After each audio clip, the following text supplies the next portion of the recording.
Be carefree lately, yeah. Just kicking up daisies. Halo Mina, kembali lagi bersama Anime DTV. Semoga kalian selalu dalam keadaan sehat dan bahagia. Kali ini aku akan melanjutkan cerita mengenai seri Tokyo Revengers episode 30 dengan menceritakan tentang Takemichi yang bekerja sama dengan Kisaki dan Hanma untuk mengalahkan Black Dragon. Sebelum Anime DTV bahas lebih lanjut, alangkah baiknya jika kalian bantu Anime DTV dengan subscribe, karena subscribe itu gratis. Dengan subscribe dan menekan tanda lonceng, kamu sudah menghargai dan membantu Anime DTV untuk terus berkarya. Ayo Mina, kita mulai ceritanya. Kisaki memutuskan bahwa dia, Hanma, Chifuyu, dan Takemichi akan menghentikan Hakai untuk Taiju dan mengalahkan Taiju pada malam Natal. Kisaki ngasih tahu mereka kalau stabilitas Maiki akan segera goyah karena kematian Baji telah membawa beberapa perubahan dalam hidupnya. Perkataan Kisaki tersebut membuat Chifuyu marah karena dia sekarang tahu bahwa Kisaki ngatur kematian Baji dan Chifuyu hampir menyerang Kisaki.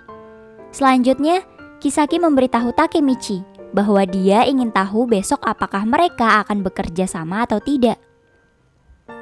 Chifuyu menentang kerjasama dengan Kisaki karena kebenciannya, tapi Takemichi berharap untuk menggunakan kesempatan itu untuk menemukan informasi tentang Kisaki. Chifuyu dan Takemichi bekerja sama dengan mereka hanya untuk menjalankan tujuan mereka untuk menghentikan Hakai. Keesokan harinya, waktu Takemichi lagi merenungkan situasinya, Hina nawarin buat pulang bareng sama Naoto.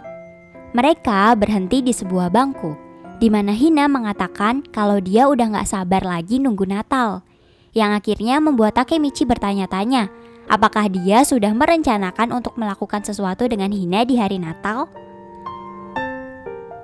Tiba-tiba Naoto mengatakan bahwa dia akan pulang karena dia gak mau membuang waktunya untuk jadi nyamuk di tengah-tengah mereka. Takemichi bilang kalau dia terdengar kayak Kisaki, yang juga sering mengatakan bahwa dia gak mau membuang waktunya. Akhirnya, Hina cerita kalau mereka satu sekolah waktu SD. Selain itu, Takemichi juga udah ketemu sama Kisaki sebelumnya. Hina ingat bahwa Kisaki adalah anak yang paling rajin di sekolahnya, dan juga jadi peringkat pertama waktu ujian nasional. Walaupun begitu, Kisaki yang dulu anaknya penyendiri dari teman-temannya. Karena mereka tinggal di lingkungan yang sama, dia dan Hina berjalan pulang bersama. Hina mengatakan bahwa dia nggak tahu gimana keadaannya sekarang, karena dia bersekolah di sekolah menengah swasta. Takemichi ngasih tahu kalau Kisaki adalah kapten di geng Tokyo Manji. Hina kaget karena menurut Hina, Kisaki gak cocok jadi ketua geng. Tapi Hina percaya kalau dia dan Takemichi bakalan akur. Hina bilang kalau Kisaki adalah orang yang baik. Takemichi bertanya, kapan dia dan Kisaki pertama kali bertemu? Hina bilang hari itu adalah hari pertama kali Hina ketemu dengan Takemichi. Waktu Hina kelas 6 SD, dia dan juga Kisaki lagi jalan pulang dari sekolah. Terus mereka ngeliat ada seorang anak sekolahan yang lagi menyiksa kucing di taman. Meskipun Kisaki udah memperingatkan Hina kalau dia akan terluka kalau misalkan menegur anak itu, tapi Hina tetap pergi untuk menghadapi anak-anak tersebut. Waktu Hina negur mereka, kucing itu kabur dan anak-anak itu mengancam akan mengganti kucing itu dengannya. Saat Hina nangis, Kisaki melihat dengan sedih dari kejauhan. Tiba-tiba, Takemichi yang mengenakan jubah Superman datang dan menabrak salah satu dari anak tersebut. Takemichi yang datang bak pahlawan bilang ke mereka kalau mereka cupu banget, bisa-bisanya cuman ngeroyok gadis kecil. Meskipun sebenarnya Takemichi gemeter ketakutan sih, tapi Takemichi tetap mencoba melawan anak-anak tersebut. Setelah Takemichi dikalahkan dan anak-anak tersebut pergi, Hina nangis. Takemichi nanya, kenapa? Kok Hina nangis? Hina agak nyesal, seharusnya dia nggak ngelakuin ini. Kalau dari awal dia nggak berani buat negur mereka, kejadian hal kayak gini nggak bakalan terjadi. Takemichi pun pergi. Setelah mendengar cerita Hina, Takemichi mengatakan bahwa dirinya di masa lalu itu cupu banget karena dia dipukuli setelah mencoba membantu Hina. Hina nggak setuju dan mengatakan kalau dia datang untuk menyelamatkannya, meskipun sudah mengetahui bahwa dia sendiri akan kalah. Hina bilang kalau hal yang dilakukan Takemichi membuatnya kagum dan jatuh cinta kepada Takemichi pada saat hari itu. Kemudian Hina mengingatkan Takemichi buat bertemu di Taman Umishita pada malam Natal.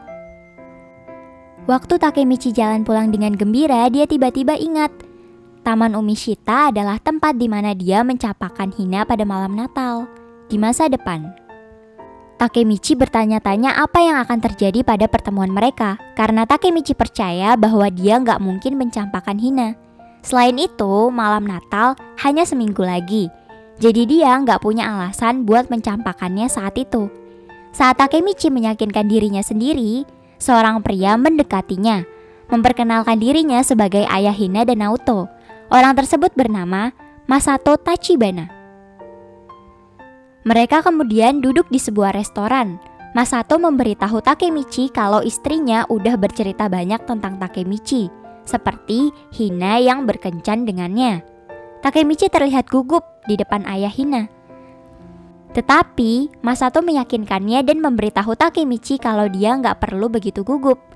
Masato ngasih tahu Takemichi kalau pekerjaannya sebagai petugas polisi mencegahnya menghabiskan waktu bersama anak-anaknya. Jadi dia dengar tentang mereka dari istrinya. Sampai saat ini Naoto membenci pekerjaan ayahnya karena pekerjaan itu memisahkan mereka, tapi dia sekarang menginginkannya. Naoto mau jadi seorang polisi. Masato menghubungkan perubahan Naoto tersebut karena berkat Takemichi. Kemudian dia berterima kasih padanya dengan tulus sambil membungkuk. Masato kemudian meminta Takemichi untuk membantunya. Takemichi duduk sendirian di restoran, memikirkan permintaan Masato kepadanya. Masato ingin Takemichi putus dengan Hina karena statusnya sebagai berandalan. Masa depan Hina akan rusak ketika bersama dengan berandalan seperti Takemichi. Singkat cerita, pada malam Natal, Hanma, Kisaki, Chifuyu, dan Takemichi bermaksud untuk bertemu dan mendiskusikan rencana mereka untuk hari berikutnya. Takemichi telat. Dia memberitahu Chifuyu kalau dia memiliki sesuatu yang harus diurus. Dia ketemu di Taman Umishita dengan Hina dan mengatakan kepadanya bahwa mereka harus putus. Takemichi ngasih tahu alasan kenapa dia mau putus. Karena Takemichi udah menemukan gadis lain dan udah gak cinta Hina lagi. Hina pun membalasnya dengan meninjunya, memberitahu Takemichi bahwa dia brengsek. Waktu Takemichi lagi tiduran di salju, dia mencoba meyakinkan dirinya sendiri kalau dia udah buat keputusan yang tepat karena bisa membuat Hina aman dari kekerasan Kisaki. Takemichi akhirnya tiba di kafe tempat Kisaki, Hanma, dan Chifuyu sedang menunggu. Hanma menertawakan mata Takemichi yang bengkak. Kisaki memaparkan rencana untuk hari berikutnya. Dia berspekulasi kalau Hakai akan menyerang Taiju di gereja, jadi mereka akan menunggu Taiju di luar. Takemichi dikasih peran buat ngobrol dengan Hakai, sementara anggota kelompok lainnya akan mengalahkan Taiju di luar. Meskipun dia nggak tahu apa yang dilakukan Takemichi sebelum pertemuan, Chifuyu memberitahu dia menggunakan kemarahannya untuk memotivasi dirinya besok. Takemichi bersumpah kepada Hina bahwa dia akan melindungi masa depannya. Pas udah hari Natal, Hakai mengenakan seragam Black Dragon-nya dan berjanji untuk menyelesaikan semuanya. Sementara itu, Taiju meninggalkan Black Dragon untuk berdoa di dalam gereja. Sebagai komando sementara, dipercaya kepada Kokonoi dan Inupi. Saat dia bersiap untuk merayakan ritual Natal tahunannya, dia pergi ke gereja sendirian. Di rumah, Yuzuha mengatakan bahwa dia berharap kehidupan rumah tangganya yang sulit akan hilang. Saat dia sedang menonton televisi, ponselnya tiba-tiba bergetar. Di luar, Kokonoi berkata pada Inupi bahwa sepertinya mereka akan sibuk hari ini. Saat Takemichi berjalan menemui Kisaki, Hanma, dan Chifuyu untuk menjalankan rencana mereka, dia menginginkan dirinya pada tujuan malam ini. Mereka akan menghentikan Hakai dari membunuh Taiju dan mengalahkan geng Black Dragon. Takemichi yakin bahwa perubahan ini akan memperbaiki masa depan. Chifuyu mendekati Takemichi dan membungkuk, memberitahu Takemichi bagaimana Baji bisa mempengaruhi hidupnya. Dia kemudian mempersembahkan selempang upacara Baji pada Takemichi, yang berjanji untuk menghormati warisan Baji dengan menghadapi rintangan secara langsung, seperti yang dilakukan oleh Baji. Dengan keempatnya mengenakan seragam lengkap dengan pakaian mereka akhirnya mendekati gereja. Takemichi ngingetin dirinya sendiri kalau mereka harus bisa melawan pertempuran itu sendirian, tanpa bergantung pada Toman. Mereka pun bersiap untuk menjalankan rencana, dengan Takemichi memasuki gereja dan mulai mengobrol dengan Hakai, sementara Kisaki, Hanma, dan Chifuyu melawan Taiju. Tepat sebelum dia memasuki gereja, Chifuyu meyakinkan Takemichi, mengatakan kepadanya bahwa membujuk Hakai adalah aspek terpenting dari rencana. Saat Takemichi memasuki gereja, Takemichi menemukan Hakai berdiri di depan altar. Dia memanggilnya dan Hakai berbalik, menanyakan Takemichi mengapa dia ada di sana. Jadi, seperti itu ya Mina, pembahasan anime DTV mengenai cerita Tokyo Revengers Season 2 episode 30. Jangan lupa like, subscribe, dan share video ini di media sosial kalian agar channel ini bisa terus berkarya mengenai seputaran anime terupdate lainnya. Akhir kata, aku ucapin terima kasih ya. Bye-bye.